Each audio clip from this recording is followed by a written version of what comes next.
अध्यक्ष महोदय, मैं आपका धन्यवाद देना चाहता हूं। आज मुझे एक बहुत महत्वपूर्ण समय पे मुझे बोलने का मौका मिल रहा है। अध्यक्ष महोदय, मैं अभी भारतीय जनता पार्टी के माननीय सदस्य को भी सुन रहा था, उनके वरिष्ठ सदस्यों को भी और माननीय मंत्री जी को मैंने सुना है, और इस महत्वपूर्ण विषय पर उन्होंने अपनी बात रखी है। समाजवादी पार्टी महिला आरक्षण के पक्ष में है और समाजवादी पार्टी का इतिहास रहा है कि हम लोगों ने हमेशा महिलाओं को आगे बढ़ाने के लिए काम किया है। हमारे नेता, जिनकी विचारधारा पे हम लोग आगे बढ़ रहे हैं, डॉक्टर राम मनोहर लोहिया, उन्होंने हमेशा जेंडर जस्टिस और सोशल जस्टिस की बात की है। हम समाजवादी लोग जेंडर जस्टिस और सोशल जस्टिस के पक्ष में हैं और महिलाओं का आरक्षण 33% हो, उसके भी पक्ष में हम लोग बोल रहे हैं। और ये लड़ाई हमारी निरंतर चल रही है और कहीं न कहीं आरक्षण हमारी पीढ़ी के आह्वान को और मजबूत कर रहा है। लेकिन जिस तरह की बातें हमें सुनने को मिल रही हैं, अब भारतीय जनता पार्टी नारी को नारा बनाने की कोशिश कर रही है। भारतीय जनता पार्टी इस आरक्षण को लेकर के भाजपा अपना नारी का नारा बनाना चाहती है और बदलने की कोशिश कर रही है। जिन्होंने नारी को अपने संगठन में नहीं रखा, उनके मान सम्मान के लिए कैसे रखेंगे? और अगर ये बात गलत है, अध्यक्ष महोदय, जिस पेरेंटल संगठन से आप निकले हैं, उसमें मान सम्मान के लिए संगठन में कितनी नारी हैं, ये बता दें आप। और इनका, क्योंकि पिछले कई वर्षों से अध्यक्ष जी ये सरकार में है और मैं सुन रहा था माननीय मंत्री जी को मैं सुन रहा था, उन्होंने बहुत सारे योजनाएं, बहुत सारे कार्यक्रमों की जानकारी दी। लेकिन अगर हम दुनिया के आंकड़े देखें, जेंडर इक्वलिटी में हम कहां खड़े हैं? हम 146 में 127वीं जगह पर खड़े हैं। और अगर हम इनके खुद के सरकारों को देखें अगर, तो अध्यक्ष महोदय, इनके 21 जगह सरकारें हैं। 21 जगह यूनियन टेरिटरी और स्टेट मिलाकर के और सहयोगी दलों के साथ मिलकर के 21 सरकारें इनकी हैं। भारतीय जनता पार्टी ये बताए कि उनके 21 स्टेट में जहां सरकारें उनके सहयोगी साथियों के साथ चल रही हैं, कितने मुख्यमंत्री इनके बने हुए हैं? कितनी महिला मुख्यमंत्री बनी हुई इनकी? जीरो। और जो दिल्ली की बनी हुई हैं, हालांकि वो हाफ चीफ मिनिस्टर हैं और वो भी महिला होने के नाते केवल हाफ चीफ मिनिस्टर हैं। नहीं, अधिकार कहां है? एक चीफ मिनिस्टर के जो अधिकार होते हैं, एक स्टेट के जो अधिकार होते हैं, क्या आपके दिल्ली की मुख्यमंत्री के पास वो अधिकार है?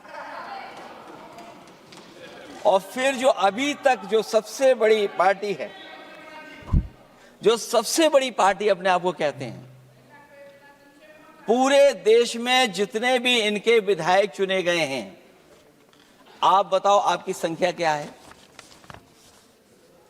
10% से ऊपर नहीं जा पा रहे हैं आप? क्या 10% से ऊपर हैं आप? और फिर लोकसभा की गिनती में अगर हम देखें तो लोकसभा की गिनती में कितने संख्या में आप हैं? इसलिए अध्यक्ष महोदय, जहां हम ये कहते हैं कि हम महिला आरक्षण के पक्ष में हैं, वहीं कुछ सवाल हमारे भी आपके लिए हैं। मैं उससे पहले याद दिलाना चाहता हूं कि कई बार लोग ये कहते हैं कि समाजवादी पार्टी विरोध करती है। अगर हम अपनी बात कहना चाहें तो डॉक्टर राममनोहर लोहिया, जिनकी विचारधारा पर हमारी समाजवादी पार्टी का आधार है,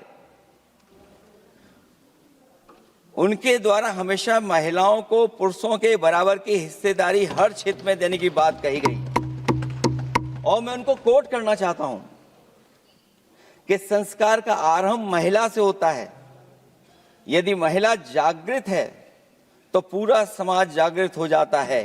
ये लोहिया ने हमारे जिस विचारधारा पे हम लोग चल रहे हैं वो हम आपको बताना चाहते हैं। जब तक महिलाएं राजनीति में नहीं आएंगी, सामाजिक क्रांति अधूरी रहेगी।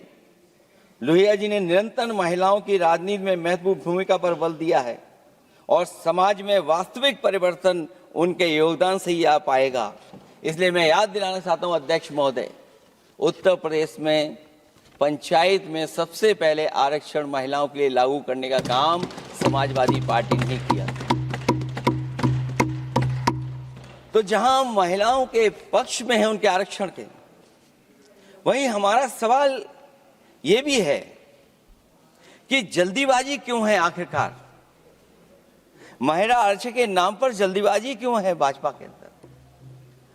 सच तो यह है कि भाजपा जनगणना को टालना चाहती है, और जनगणना को टालने का मतलब है कि जाति जनगणना को टालना चाहते हैं।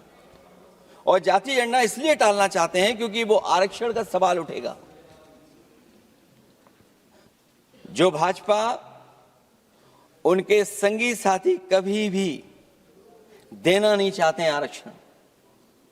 भाजपा को यह भी अच्छी तरह याद है कि पीडीए में ए का मतलब आधी आबादी है, मतलब महिलाएं भी पूरी की पूरी उसमें गिनती में आती। एक बड़ा चुनावी सच ये भी है कि भाजपा की चुनावी घपलेबाजी अब पूरी तरह से भंडाफोड़ हो गई है। जो एसआईआर आप लेकर के आए थे अध्यक्ष महोदय, उत्तर प्रदेश में हम लोगों ने बड़े करीब से देखा एसआईआर। वो कहने को तो एसआईआर था, लेकिन सच्चाई में वो एनआरसी का रूप था। और एसआईआर के मामले में जिस तरीके से वोट काटने का काम शुरू हुआ, मैं बधाई देना चाहता हूं अपने पीडीए प्रहारी और संगठन के लोगों को जिन्होंने वोट बचा लिया। जब पहली गिनती में हम लोग बचाने में कामयाब हो गए तो अध्यक्ष महोदय, भारतीय जनता पार्टी फॉर्म 7 को लेकर के आई और फॉर्म 7 उन्होंने ऐसे बांटना शुरू किया, उस घपले को भी हम लोगों ने पकड़ लिया। और जब उस घपले को पकड़ा तो पता लगा फॉर्म 7 बंद हो गया उत्तर प्रदेश में। फॉर्म 7 से कोई वोट काटा नहीं गया। अध्यक्ष महोदय, जो फॉर्म 7 काटने के लिए जिससे दस्तखत कराए थे भारतीय जनता पार्टी ने, उस व्यक्ति को दस्तखत करना भी नहीं आता है।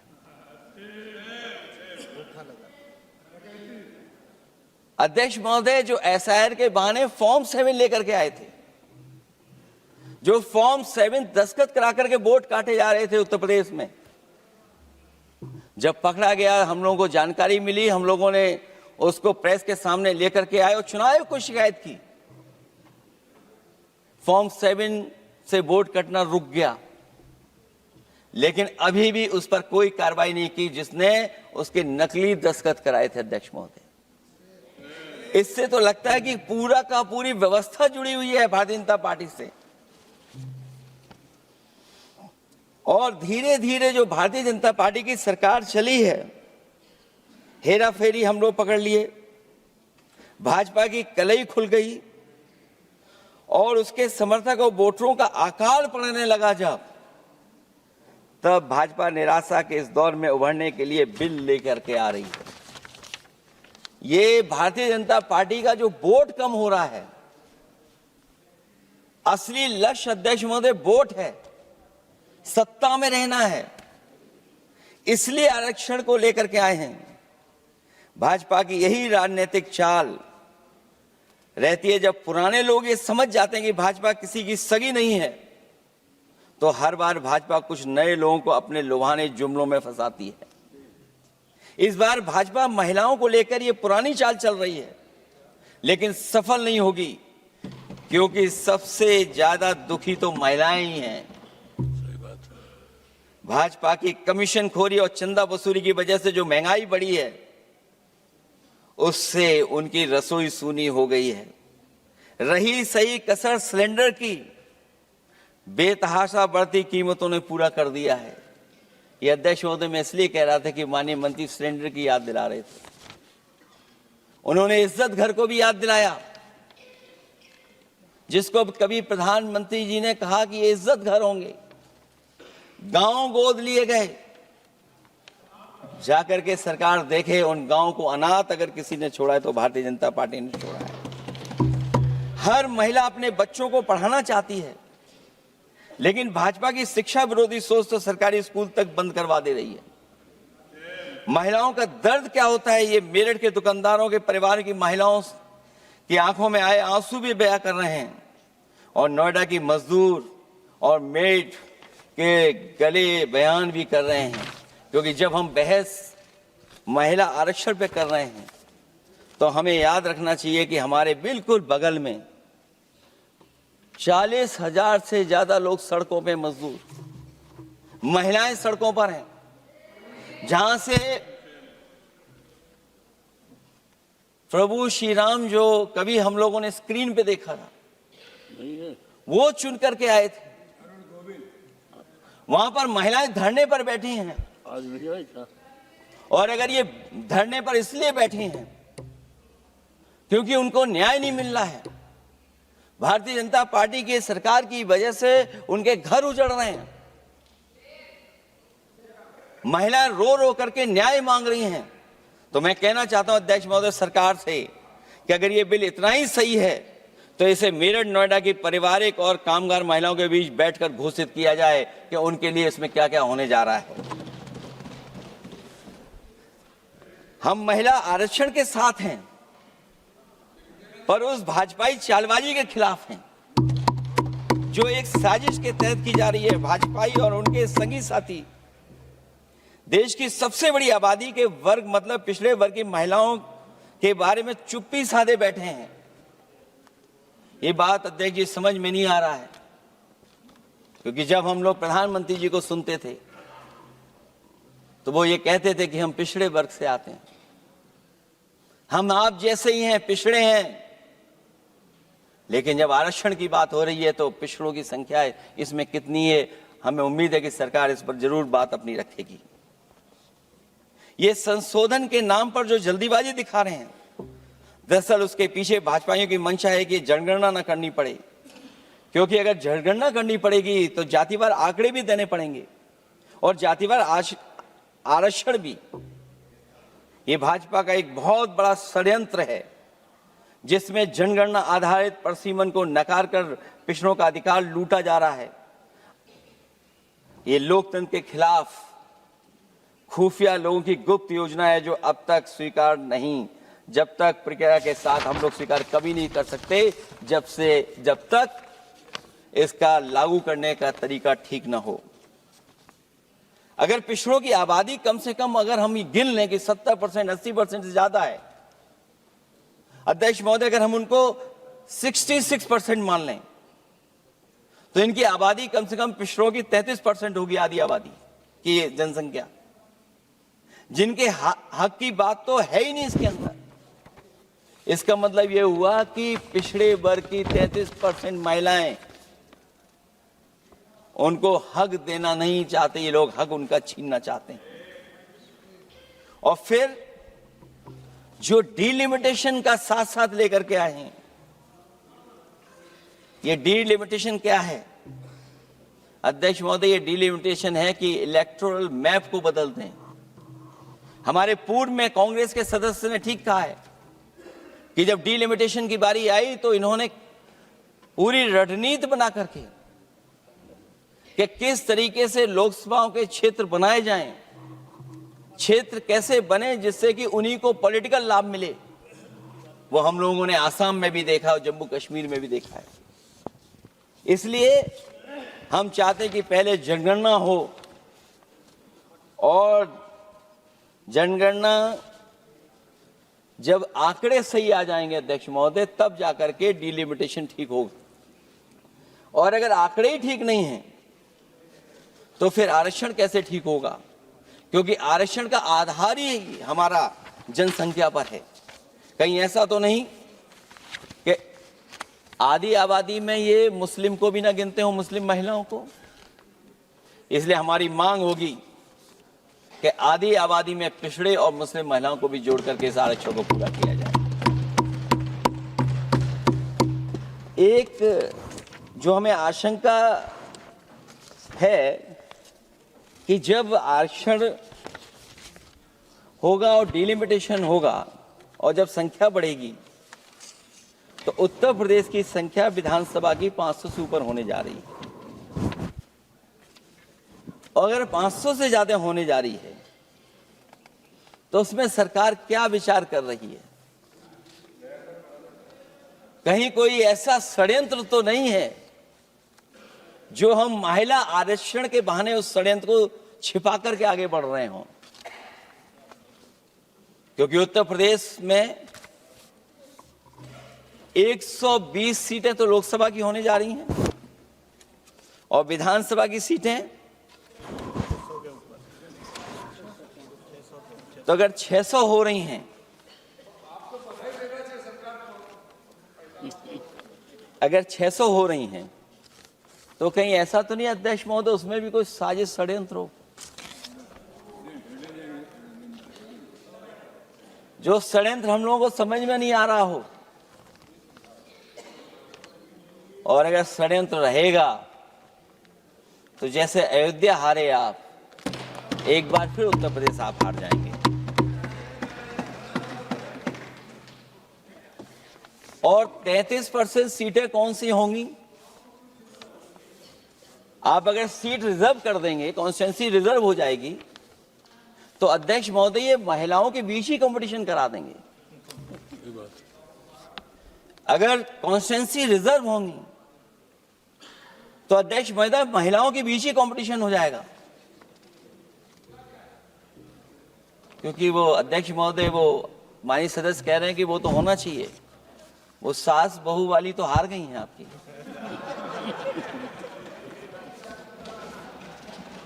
तो अगर पार्टी को ये मौका मिलेगा तो न केवल कंपटीशन से हम बच सकते हैं बल्कि संख्या महिलाओं की लड़ने की ज्यादा होगी।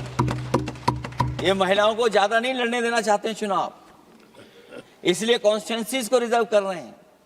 अध्यक्ष महोदय हमारा पक्ष है, हमारी मांग है कि ये जो लागू हो आरक्षण वो पार्टी को मौका मिले, पार्टी लड़ाए उनको, पार्टी संख्या तय करे। इसके साथ साथ जो रोटेशन वाला है इशू, स्वाभाविक है कि जब हम एक क्षेत्र से लड़ते हैं अध्यक्ष महोदय तो एक भावनात्मक अटैचमेंट बनता है वोटरों के बीच में। और अगर ये रोटेशन का मामला होगा तो अध्यक्ष महोदय कोई भी अपने क्षेत्र में बहुत ज्यादा भावनात्मक लगाव नहीं रखेगा क्षेत्र की जनता से। तो अगला क्षेत्र की सोचने लगेगा कि अगला क्षेत्र हमारा क्या होगा। इसलिए हम इसके भी खिलाफ है अध्यक्ष महोदय कि रोटेशन नहीं हो। हम रोटेशन की प्रणाली के खिलाफ हैं, इसके पक्ष में हम लोग नहीं हो सकते।